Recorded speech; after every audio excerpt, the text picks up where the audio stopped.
Base po sa ating mga balita, Malacanang patuloy na naninindigan na resolbahin sa mapayapang paraan ang sitwasyon sa Sabah. Si Elena Luna para sa detalye live mula sa Palasyo ng Malacanang. Magandang hapon sa iyo, Elena. Magandang hapon, Kirby. Nagawa ng mag-report ni DFA Secretary Albert Del Rosario kay Pangulong Aquino matapos manggaling sa Malaysia para makausap ang foreign minister doon.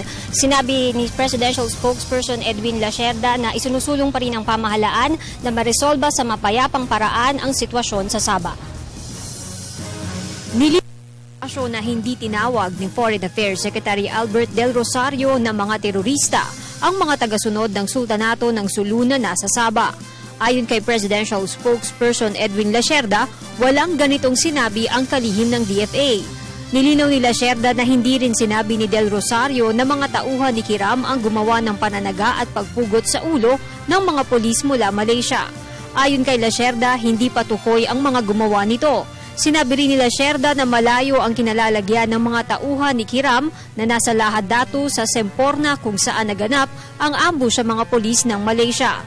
Sa pagbabalik ni Del Rosario sa bansa kahapon mula sa Malaysia, kay Pangulong Aquino siya dumiretso para magbigay ng update.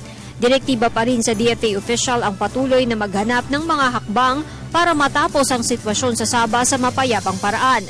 Abala man ang Pangulo sa usapin ng Sabah, hindi naman niya nakakaligtaan ng iba pang niyang kailangang gawin.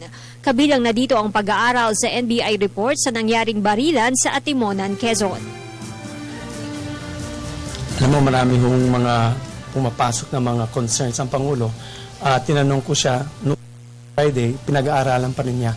Kasama po ito sa mga marami niyang inaaral tulad ng historical research on the Sabah claim, pinag-aaralan din niya. So, pinag-aaralan po niya yung ang report pa rin.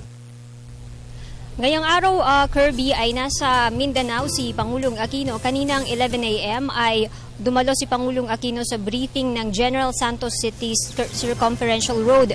Sinundan naman ito ng kanyang meeting kasama ang mga local leaders at community members sa Lagaw Gym sa Barangay Lagaw, General Santos City. Matapos ito ay tutulak si Pangulong Aquino papuntang Davao City. 6:30 mamaya ay nasa San Pedro Street, Davao City sa Rizal Park doon si Pangulong Aquino para makasama ang mga lokal na lider at mga residente ng Davao City.